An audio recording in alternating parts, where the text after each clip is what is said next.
El gran estreno de Disney y del que probablemente todo el mundo está hablando, pese a que no se ha estrenado en cines tradicionales, su estreno es muy limitado y la forma en la que Disney ha decidido distribuirlo ha sido a través de su propia plataforma de video en demanda, Disney Plus. Así es, estamos hablando de Mulan. Bienvenidos a Soda Verité. El día de hoy es un gusto estar con ustedes nuevamente y que nos escuchen donde quiera que nos escuchen. Tenemos personas que a través de Spotify nos escuchan en Estados Unidos, Canadá y España. Son los lugares hasta los que estamos llegando a través de Spotify. En YouTube la comunidad todavía no es tan grande. Los invitamos a todos aquellos que nos escuchan y les recordamos que también podemos llegar hasta ustedes a través de YouTube. Bien, tenemos esta situación con lo que es Disney, con lo que es Mulan, este polémico estreno que decidieron llevar a la pantalla chica, pese a ser una macroproducción, y en la que Disney se olvida totalmente de la magia que caracteriza sus producciones.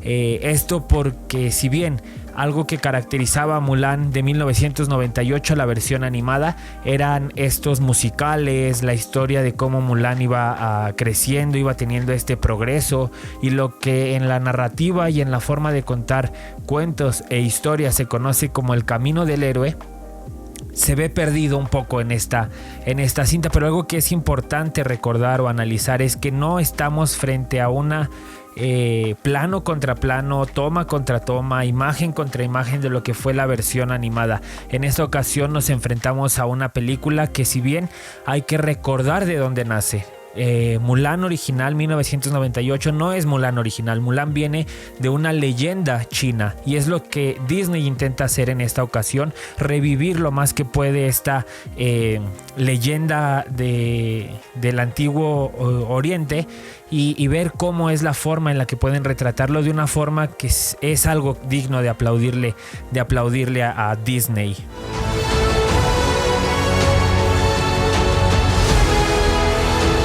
Ancestors, please protect her. What is your name, soldier? Hua Jun, Commander, son of Hua Zhou. We're going to make men out of every single one of you.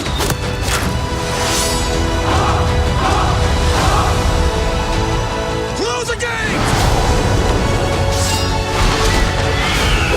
The spirit is evident, but something holds you back.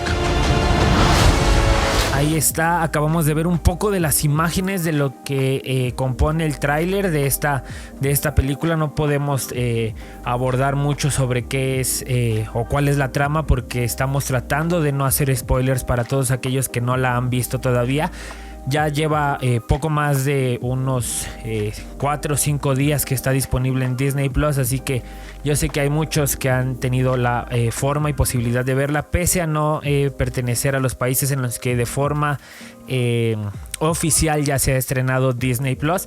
Y si bien mencionaba hace un momento, en esta ocasión Disney se olvida de la magia y da paso a lo épico, a la acción, a la aventura, de una forma que también queda limitada, que no es lo que muchos de nosotros hubiéramos esperado. Ok, estamos de acuerdo en esta cuestión de que te aíslas un poco o completamente de lo que era la versión animada, de los musicales, de Mushu, que fue una de las quejas para muchos de los que en cuanto se empezó a dar avisos y anuncios de lo que Disney estaba preparando, fue como algo para rasgarse las vestiduras. Ok, dejémoslo de lado, es una adaptación de la leyenda china, es bueno que haya cambios, pero no logran hacerlo. ¿Por qué? Porque Disney tiene una mano muy fuerte, una mano muy pesada en cuanto a los cambios y las modificaciones que hace en sus películas y en la forma que tiene de contar. Si bien en esta ocasión se aísla de la magia, se mete de lleno a la acción, a lo épico, a la aventura, pone una limitante, pone un tope y se siente, porque no logra saciar esta necesidad de acción o de lo que comprende una película que está tratando temas bélicos. Ya hemos visto esta postura que toma Netflix respecto a películas que están bajo su sello, bajo sus licencias, donde pone esta limitante porque quiere seguir teniendo esta buena imagen de niño bueno. Un antiguo oriente que ha sido retratado de una forma espectacular. Creo que lograron muy bien esto en cuanto al maquillaje, al vestuario, las armaduras que utilizan los soldados, la forma en la que se comporta la sociedad, los pequeños núcleos de las aldeas en las que se desarrolla esta película, y ver cómo es esta forma de retratar esa antigua China. Yo creo que es un punto que le tenemos que aplaudir a la macroproducción de Disney, y que a priori, a primera vista y sin conocer más allá de los detalles, quienes la vean pueden decir ok, ahí es donde se fue gran parte del presupuesto que se utilizó para grabar esta película, que fue bastante cara. De ahí que también hubiera esta polémica en cuanto al estreno de la misma, pues es una película bastante cara, pero que se logra ver y apreciar el dinero invertido en el desplante de los efectos, del vestuario, del maquillaje, de la talla y nivel de los actores que interpretan y trabajan en esta película. Es algo que pues nos vamos a quedar con ella. Es algo de lo mucho que se puede recordar de esta película. Si bien la fotografía también es un apartado que debemos de reconocer, no es épica, no es la gran fotografía. El trabajo yo creo que ha sido bastante bueno y deja diversas instantáneas que podemos recordar por mucho tiempo, y que serán probablemente las que se retraten cuando digan Mulan 2020 live action y salgan estas instantáneas, porque nos regaló algunas muy buenas. Hay diversos temas en cuanto al nivel de la producción que verdaderamente yo creo que son lo que le ha dado ese título de un fracaso más dentro de los live action de Disney, que se empeña y se esfuerza en realizarlos. Debatía un poco con mi novia respecto a qué es lo que hace que Disney no triunfe en cuanto a los live action, porque unos sí son buenos, otros no son tan buenos y unos de plano son malísimos. En esta ocasión Mulan es un buen live action, no llega a ser muy bueno. Ella mencionaba que el mejor live action hasta ahora es Aladdin. Para mí lo es El Libro de la Selva. Nos gustaría que nos dejaran sus comentarios y nos digan cuál es el live action de Disney que hasta ahora les parece la mejor adaptación en acción real de los clásicos animados que tiene la gran industria de Disney. Y precisamente abordando este tema de los temas o de los puntos que son malos en cuanto a Disney, en el exceso de CGI y cableado que utilizaron. Hay secuencias que son muy buenas, hay batallas que son muy buenas, se ve este desplante de los ejércitos, el choque que van a tener, que recuerda en diferentes momentos a estos puntos clave antes de la batalla, que no le dan la suficiente tensión que debería de tener. Las cosas pasan muy rápido, la acción se mueve de una manera en la que no te permite lograr familiarizarte con la tensión que están sintiendo los personajes involucrados dentro de la historia, y de repente ya estás en medio de una batalla muy buena, una batalla que es memorable, que tiene sus diversos puntos, pero algo que no nos gusta, que verdaderamente siento que si no hubiera sido este punto, probablemente hubiera sido un muy buen live action, una muy buena adaptación de la leyenda china, pero el exceso de CGI, la ausencia de coreografías bien realizadas, algo que Disney tenía a su disposición y a su alcance, y podía haber soltado muchísimo más dinero o invertirlo de una forma más inteligente. Claro, a nuestra perspectiva no conocemos la forma en la que trabajan los inversionistas de Disney, es en la coreografía de estas secuencias. Tenían a su disposición asesores de artes marciales en las que pudieron haberse apoyado de una mejor manera. También contaban con uno de los actores en esta película que es experto en artes marciales, y no fue aprovechada su participación dentro de esta película. Donnie Yen, que lo vemos en la película ejecutar sus escenas de una forma muy bien logradas, pero que se pierde todo ese talento que él tiene dentro de las artes marciales, porque Disney no sabe aprovechar esto, y en lugar de ello decide abusar del CGI y del cableado, algo que pues sí fue un punto negativo para Disney dentro de esta película, en la que pudimos ver mucho de la China clásica, una muy buena adaptación de la leyenda, pero que deja mucho que desear en cuanto al desplante de las batallas, a las coreografías que hubo, al desperdicio del talento que tenían. Por ahí también un cameo en el emperador que yo creo que no fue bien aprovechado.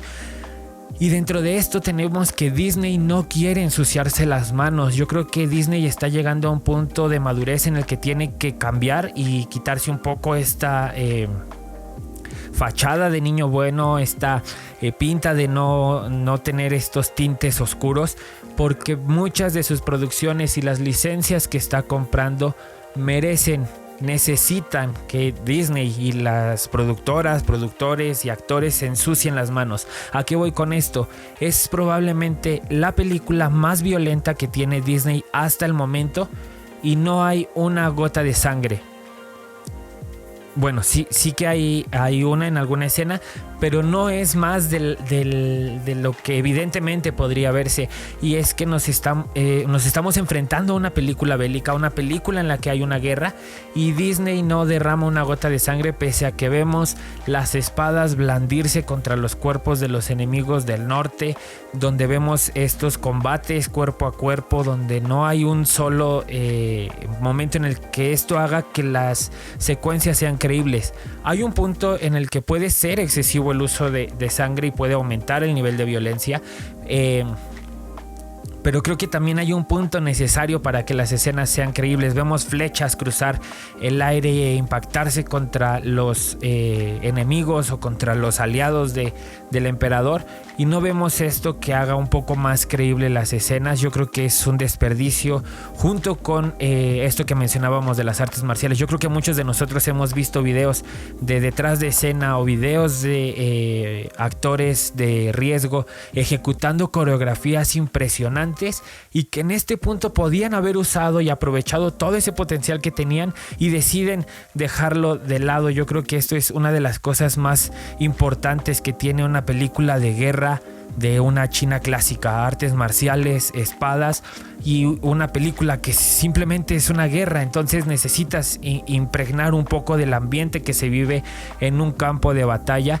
Entiendo en parte que es porque Disney no quiere que la película avance de categoría, quieren dejarla en una categoría en la que sea apta para todo público, pero tal vez este tipo de producciones necesiten una clasificación B para México y Latinoamérica, o una clasificación PG-13 para Estados Unidos, en la que yo creo que aún así tendrían muy buena recaudación en taquilla con sus películas. Y yo creo que este es otro de los puntos importantes dentro de esta película, sumado a estas cuestiones que hemos hablado y que verdaderamente hacen que una de las producciones más importantes de Disney para este año pierda un poco de lo que es una pérdida de información.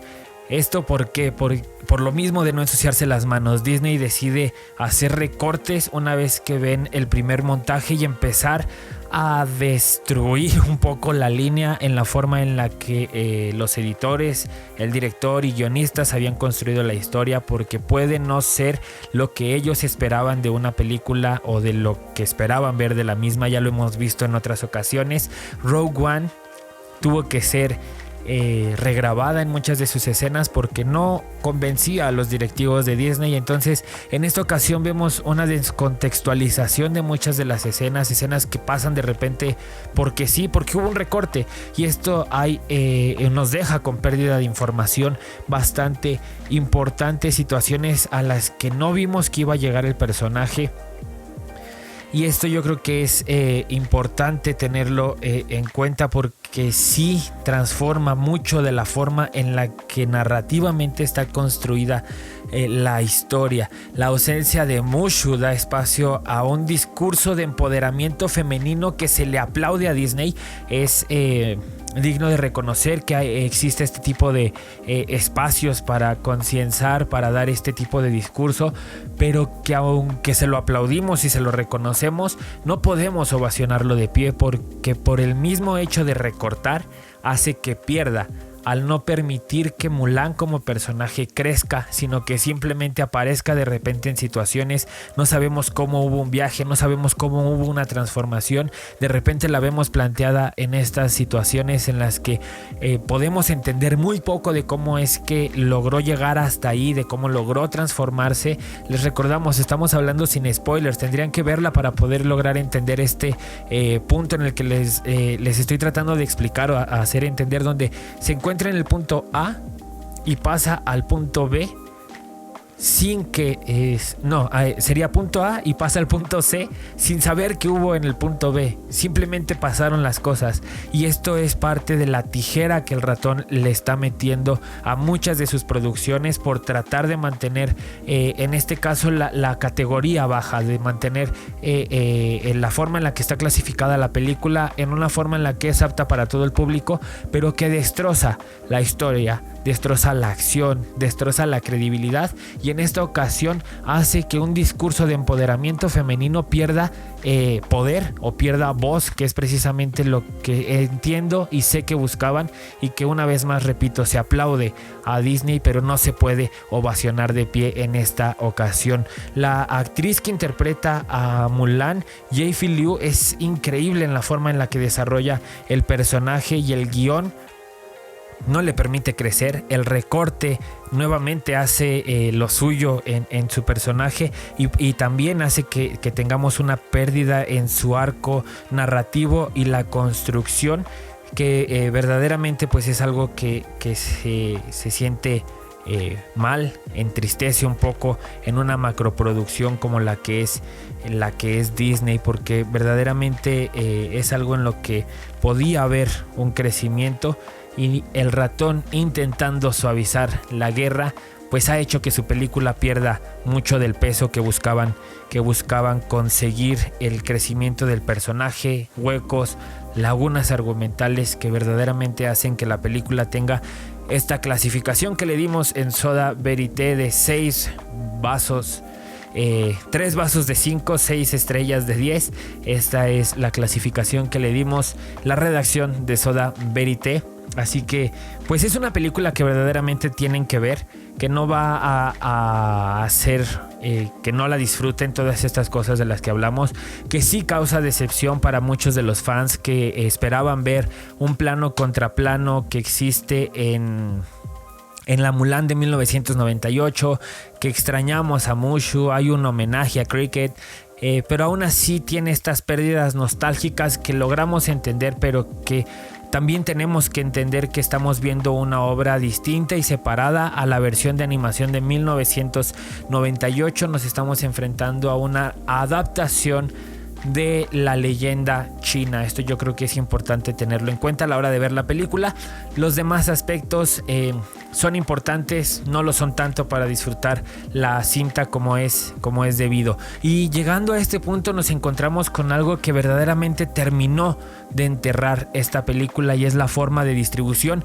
El coronavirus COVID-19 hizo que su estreno programado para abril se fuera retrasando, fueron dando nuevas fechas de estreno, postergando cada vez más su llegada a pantallas, hasta que se lanzó el comunicado oficial en el que llegaría, o que su estreno sería a través de la plataforma Disney Plus, que está disponible en algunos países de Europa, Canadá y Estados Unidos, y que tiene un costo para México, ya lo sabemos, de 189 pesos hasta el 17 de noviembre, por lo cual en México se estrenó en algunas salas este mismo fin de semana. Ya pudimos disfrutar de ella, pudimos poder enfrentarnos a lo que Disney nos estaba presentando, pero surgió o nació la polémica de que tendría un costo extra de $30. Tú pagas tu membresía, como mencionamos, en México tendría un costo de 189 pesos, y añadido a estos 189 pesos tendrías que pagar $30 extra. Entonces esto causó cierto conflicto. Si nos vamos a los precios y costos estadounidenses, tendría los $30 cubrirían 3 personas y media. Entonces entendemos que es porque Disney sabe y es consciente de que si se pagan, no la va a ver una sola persona, la va a ver una familia, la va a ver un grupo de amigos, o van a tener acceso a ella los 7 perfiles que admite actualmente Disney Plus. Entonces por este lado se entiende, no vamos a hablar de si es caro, si es barato, si es mucho, si es poco. Yo creo que dentro de los costeos puede entenderse lo que cuesta. No es lo que pagaríamos por una compra o renta en algún servicio de distribución de video en demanda actualmente, pero tampoco son los primeros que lo hacen. Y hace un poco escuchaba a otra youtuber hablando sobre esto y mencionaba que eran los primeros en realizarlo. No fueron los primeros, pero sí es los más sonados, porque es el experimento más grande que está realizando utilizando Disney en cuanto a las formas de distribución. En 2014 yo hablé de esto con un incidente que tuvo Sony con su película La Entrevista con Seth Rogen y James Franco, donde hubo una situación y una polémica muy grave en cuanto a que era un discurso que incitaba al odio y al terrorismo contra Corea del Norte. Hubo amenazas a los cines que la fueran a proyectar. La película tuvo su cuarentena de 3 meses, postergando su estreno, dando nuevas fechas de estreno. Muchos cines se negaron a estrenarla, entonces solo se proyectó en 3 salas independientes que decidieron correr el riesgo y las amenazas de atentados y proyectar la película. Al mismo tiempo se proyectó en una página web que los de Sony diseñaron y la vendieron también para que la gente tuviera acceso y quienes quisieran verla pudieran hacerlo. ¿Cuáles son los puntos clave o la diferencia a la que nos enfrentamos? Que también es necesario mencionar antes de dar estos datos que no son los primeros. 2014 sí fueron los primeros, después lo hizo Netflix con El Irlandés, que se estrenó en algunos cines seleccionados en Estados Unidos y a través de la plataforma Netflix. Mismo Disney lo hizo en marzo o abril, si no me equivoco, con una película que iba a estrenarse en salas y terminaron estrenándola a través de Disney Plus, lo cual verdaderamente fue un rescate para Artemis Fowl, que era una película que cuando se lanzó y se abrió, se lanzó el tráiler y se dio información, tuvo una muy mala recepción y muy malas opiniones. Entonces estos son los dos puntos claves que tiene este nuevo sistema de distribución, que se llama ya híbrido. Se le está haciendo llamar así por algunas de las personas, comentaristas, crítica, blogueros, crítica especializada. Estrenos híbridos: se estrena en salas y se estrena al mismo tiempo en alguna plataforma de video en demanda, ya sea por la misma suscripción que estás pagando o con un costo extra. Esto verdaderamente va a ser una de las nuevas formas de distribución del cine. Menciono que no son los primeros porque en 2014 tuvimos esta situación. Vamos a hablar un poco de números. El Irlandés costó $160 millones producirla y se estrenó directamente en Netflix. Era su plataforma principal al mismo tiempo, y por cuestiones de Martin Scorsese se estrenó en algunas salas seleccionadas de Estados Unidos. Artemis Fowl tenía un costo de $120 millones en la producción. Se estrenó directa y exclusivamente a través de Disney Plus, lo cual probablemente salvó esta inversión. La Entrevista, que es la primera película que se estrena de forma híbrida, tuvo un costo de $44 millones y una recaudación de $11.400.000. Esto suena como un fracaso, pero en verdad no lo fue. La película fue proyectada en 2 cines. Había amenazas de Corea del Norte, había amenazas de atentados a las salas que la proyectaran, y había una cuestión de nacionalismo sobre poder verla o no verla. Entonces, recaudar $11.400.000 con todos estos esquemas de amenaza y cuestiones políticas en torno a la película suena como una muy buena recaudación de fondos, que si bien no recauda lo que se invirtió, dio una muy buena lección de que la gente estaba preparada para esta nueva forma de consumo, esta nueva forma de distribución. Igualmente pasó con El Irlandés, estuvo nominada en diferentes categorías a los Oscars, y para esto va a funcionar este sistema de estreno híbrido. Vamos a tener las películas que van a ser salvadas de un fracaso taquillero y las películas que van a aumentar su percepción en cuanto a la taquilla y en cuanto a la recepción de las personas, el acceso que van a tener, y la gente va a decidir entre si quiere verla en una sala o no, y ahí se abre el espacio para otro debate. El cine es mejor verlo en tu televisión, el tamaño de la televisión importa,